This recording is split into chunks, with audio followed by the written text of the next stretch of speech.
dalam Yohanes pasal yang ke-21 ayat 18 sampai dengan 23. Yohanes sebelum bisa langsung pasal 21 ayatnya 18 sampai 23. Kalau sudah ditemukan kita akan baca bersama-sama dalam kesempatan 1, 2, 3. Aku berkata kepadamu, sesungguhnya ketika engkau masih muda, engkau melihat tinggalmu sendiri, dan engkau berjalan kemana saja kau kehendaki. Tetapi jika engkau sudah menjadi tua, engkau akan mengulurkan tanganmu, dan orang lain akan mengikat engkau dan membawa engkau ke tempat yang tidak kau kehendaki. Dan hal ini dikatakannya untuk menyatakan bagaimana Petrus akan mati dan memuliakan Allah. Sesudah mengatakan demikian, dia berkata kepada Petrus, "Ikutlah aku." Ketika Petrus berpaling, dia melihat bahwa murid yang dikasihi Yesus sedang mengikuti mereka, yaitu murid yang pada waktu mereka sedang makan bersama duduk dekat Yesus dan yang berkata, "Tuhan, siapakah yang akan menyelamatkan engkau?" Ketika Petrus melihat murid itu, dia berkata kepada Yesus, "Tuhan, apakah yang akan terjadi dengan dia ini?" Jawab Yesus, "Jikalau aku menghendaki supaya ia tinggal hidup sampai aku datang, itu bukan urusanmu. Tetapi engkau ikutlah aku." Maka tersebarlah kabar di antara saudara-saudara itu bahwa murid itu tidak akan mati. Tetapi Yesus tidak mengatakan kepada Petrus bahwa murid itu tidak akan mati, melainkan jikalau aku menghendaki supaya ia tinggal hidup sampai aku datang, itu bukan urusanmu. Puji Tuhan. Haleluya. Saudara, ini sebenarnya adalah masalah yang terjadi dalam pikiran dan diri Petrus. Kenapa dikatakan demikian? Karena inilah masalah dalam yang kita sebut Tuhan, bahwa ayat 18 adalah suatu perbuatan tentang bagaimana akhirnya nanti Petrus matinya dia seperti apa, dan itu sudah dibuatkan oleh Yesus. Dan ahli-ahli sejarah mulai daripada Yohanes mengatakan bahwa memang Petrus mati seperti ini, dan dia disalibkan terbalik ke bawah, kepalanya ke bawah, kaki di atas. Karena dia berkata, "Aku tidak layak bersalib seperti Yesus." Nah, itu perbuatan yang terjadi sudah. Nah, sebelum terjadi, Petrus juga merasa bahwa dia adalah murid Tuhan, maka dia adalah seorang leader, seorang pemimpin bagi murid-murid Tuhan Yesus. Nah, saudara, lalu timbul perkataannya kepada Yesus ketika melihat murid yang dikasih Yesus. Murid yang dikasih Yesus ini adalah Yohanes. Itu yang dikatakan oleh firman Tuhan. Dan dia melihat Yohanes di situ, saudara. Lalu dia berpaling dan berkata kepada Yesus, "Tuhan, apakah yang akan terjadi dengan dia ini? Dia ini di sini adalah Yohanes." Maksud dia, saudara, kalau dengan Yohanes seperti apa nanti? Saya sudah menubuatkan bahwa matinya seperti itu. Bagaimana dengan ini? Maksudnya menuduh Yohanes. Nah, saudara, lalu Yesus menjawab dengan simpel, Bapak yang dikasih oleh Tuhan, "Jikalau aku menghendaki supaya ia tinggal hidup sampai aku datang, itu bukan urusanmu, tetapi engkau ikutlah aku." Nah, saudara, masalahnya di sini adalah Petrus terlalu kepo dengan orang lain, terlalu membandingkan hidupnya dengan orang lain.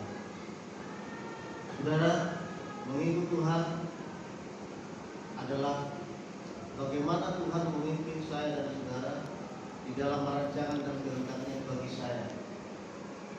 Bagi setiap pribadi, rancangan Allah berbeda-beda, saudara. Ada yang bekerja sampai tuanya dia bisa bekerja di perusahaan. Ada yang mulai dia tidak pernah bekerja di perusahaan, tapi mungkin ada pekerjaan yang lain, ada usahanya. Ada orang yang mulai muda pun dia sudah sakit-sakitan, dan setelah dewasa bisa dia berubah jadi orang yang sehat, atau mungkin seperti itu terus tidak ada perubahan. Nah, apa yang terjadi bagi orang-orang percaya bukan berarti ketika saya menjadi pengikut Tuhan saya selalu menjadi sehat terus, saya selalu punya uang banyak, saya tidak pernah punya masalah, saya hidupnya enjoy saja. Tidak seperti itu Bapak Ibu. Tuhan merancang kita untuk menjadi manusia. Kalau Yohanes matinya normal, dia tidak mati matinya normal, tapi dialah yang memberitakan firman Tuhan lewat kitab Wahyu, yang dibuang ke Patmos untuk bisa mendengar suara Tuhan. Nah, anugerah yang diberikan oleh Yesus kepada Petrus berbeda dengan Yohanes. Petrus mengalami banyak rintangan. Yesus tahu bagaimana karakter Petrus, tidak cocok untuk menerima wahyu, karena latar belakangnya dia juga adalah seorang nelayan. Tuhan sudah tahu latar belakang pendidikannya kurang mumpuni untuk menerima wahyu Tuhan. Saudara, kita ini berbeda-beda karakter. Kita dibentuk oleh Tuhan, sudah tahu, tidak dalam kandungan ibu kita dia sudah tahu kamu seperti apa, kualitasmu, kualitas saya Tuhan sudah tahu. Nah, saudara, ini yang dipikirkan oleh Petrus. Saya kan seorang leader, seorang pemimpin umat yang banyak melayani Tuhan, tetapi dia dinubuatkan untuk matinya sangat-sangat ngeri sekali Bapak yang dikasih oleh Tuhan. Kenapa dia seperti itu? Nah, Yohanes ini seperti apa Tuhan? Dia langsung bertanya, karena memang Petrus orangnya to the point berbicara, saudara. Belak-belakan itu orangnya Petrus. Saudara, kita ini latar belakangnya berbeda-beda sekali, tapi kita selalu dipakai oleh Tuhan. Petrus juga berbeda dengan Paulus. Kemampuannya berbeda. Paulus pengetahuannya lebih luas. Semua tentang pengetahuan dunia dikuasai oleh Paulus, tapi Petrus tidak. Nah, murid-murid yang lain begitu juga.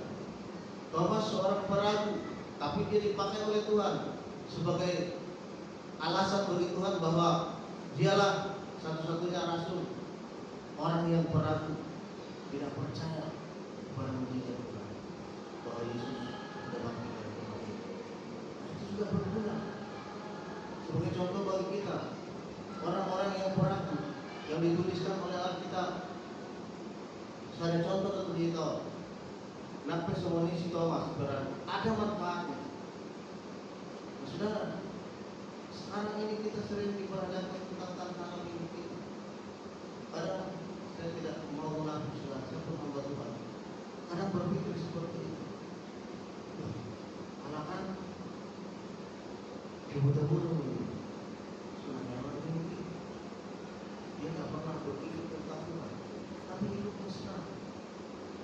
Kita lihat, hidupnya banyak uang, dia nggak pernah sakit.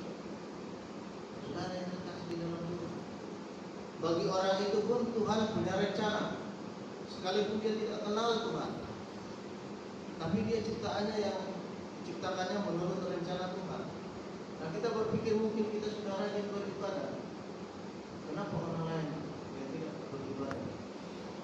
Kok jadi sakit-sakitan?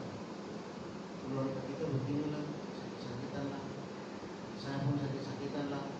Seperti itu saudara. Kenapa saya? Nah, saudara, jalani hidup. Dalam sakitmu itu pun saudara itu ada bagian Tuhan yang mau dilakukan mungkin bagi banyak orang. Engkau bisa bertahan sampai akhir hidupmu, engkau mempertahankan hidupmu sekalipun sakit itu tidak kunjung sembuh, tapi engkau bertahan sampai akhir. Itu akan menjadi suatu keberkatan. Amin. Amin. Itu luar biasa. Jadi saya berpikir tadi saudara, begini saksi mau ini anak kecil yang juga dengan firman Tuhan.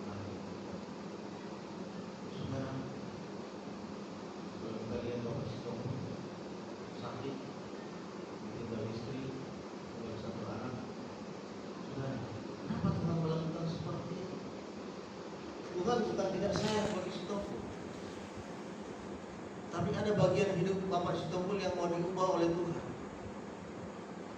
Ada bagian-bagian hidupnya yang masih ingin Tuhan kerjakan sebagai proyek Tuhan, bahwa Bapak Sitompul akan menjadi lebih baik dari sekarang ini. Puji Tuhan. Haleluya. Saudara, bertahanlah terus. Izinkan Tuhan melakukan apapun dalam hidup. Sama seperti itu, saudara.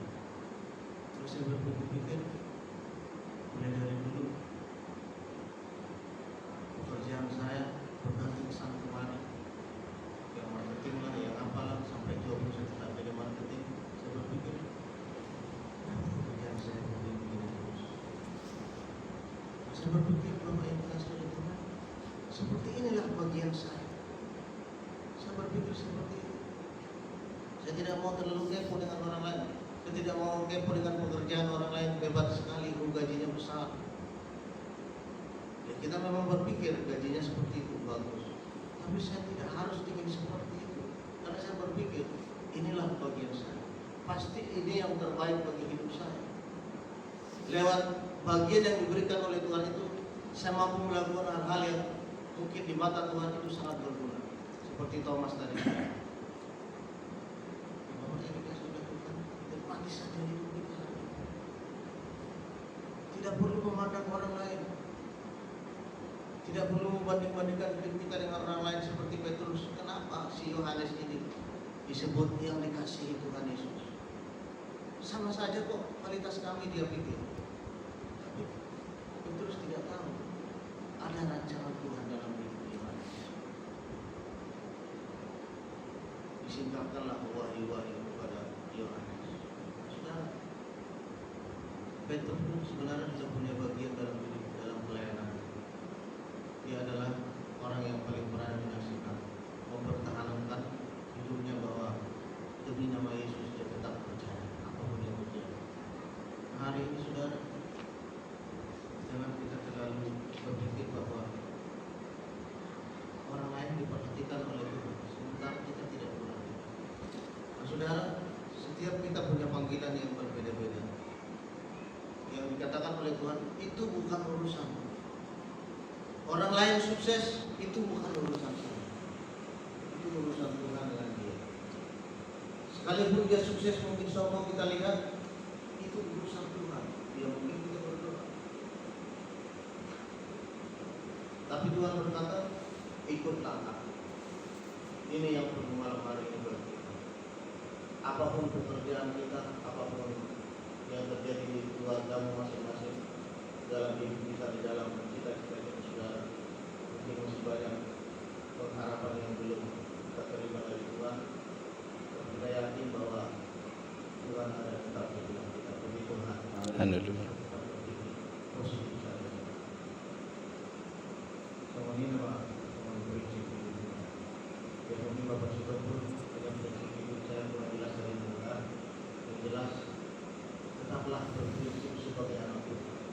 Bahwa anak Tuhan tidak akan pernah dikecewakan. Amin. Anak Tuhan yang dijanjikan oleh Tuhan, dia akan dituntun oleh Tuhan. Karena dia adalah anak-anak kerajaan. Identitasmu tetap anak Allah. Kalau mati kalau di bawah Tuhan, identitasmu sudah jelas. Engkau mati di dalam anak-anak kerajaan. Anak-anak yang hebat Allah. Tetaplah kerjakan keselamatan. Mungkin sakit hari ini masih terus menggerogoti dalam tubuh kita. Ayam semuanya kalau sepatah naik sembilan.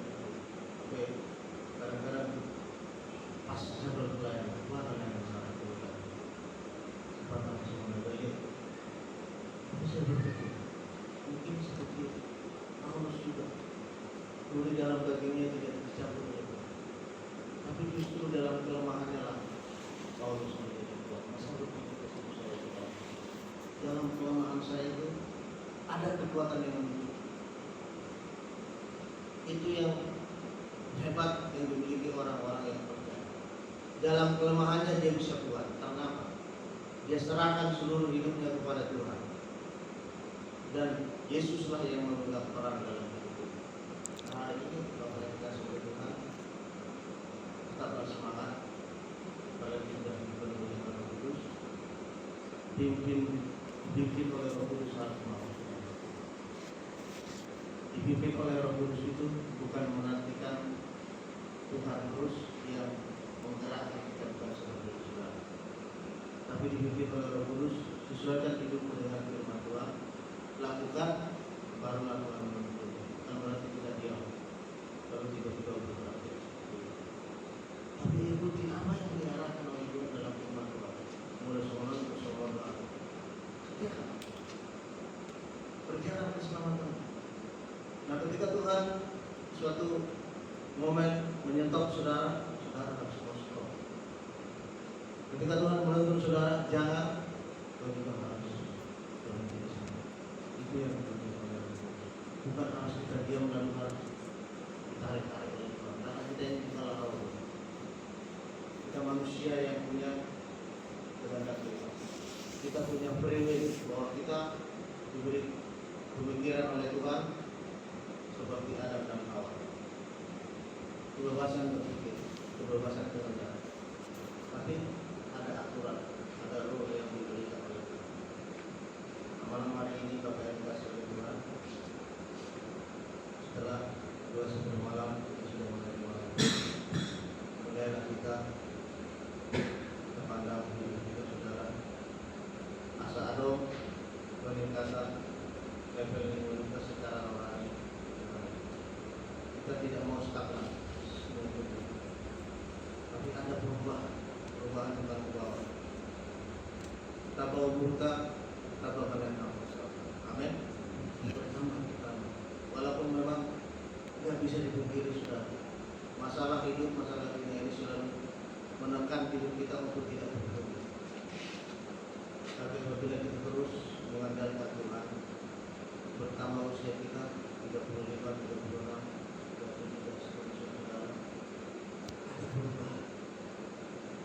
Mungkin tidak secara signifikan langsung berubah, tapi mungkin kita sudah bisa terkendali. Emosi kita yang selama ini meluap-luap, perlahan-lahan ada yang mengendalikan kita. Kita mau dipimpin, kita akan berkata, kita sendiri. Kita mudah-mudahan kita kepada emosi. Sudah kita berkata ke dalam hati. Ada bisikan Roh Kudus berkata dalam hati. Dan semua apostol berbeda. Cara mengkatai kue tidak mulai aku. Oh, aku selama ini terlalu menggebu-gebu. Menggebu-gebu ini, saudara, tidak hanya secara dunia. Secara rohani terkadang juga orang terlalu menggebu-gebu. Tapi harus kita memandang juga dari sudut pandang yang lain. Menggebu-gebu dalam Tuhan boleh, tapi menggebu-gebu kita harus tetap berjalan kepada Yesus. Ikut segala dunia. Dan kita harus melihat suasana yang terjadi. Sekalipun roh kita meluap-luap, tapi sesuai dengan Tuhan. Malam hari ini, Bapak yang dikasihi Tuhan, kita serahkan diri kita tetaplah seperti Yesus. Kata Tuhan, itu bukan urusan untuk Yesus, tapi ikutlah. Meludang mati dari Yohanes sampai roh Tuhan Yesus pada ini bukan urusan itu, tapi ikutlah. Artinya saudara, kita sudah punya bagian dari itu. Kita perhatikan terus dunia ini berjalan, saudara.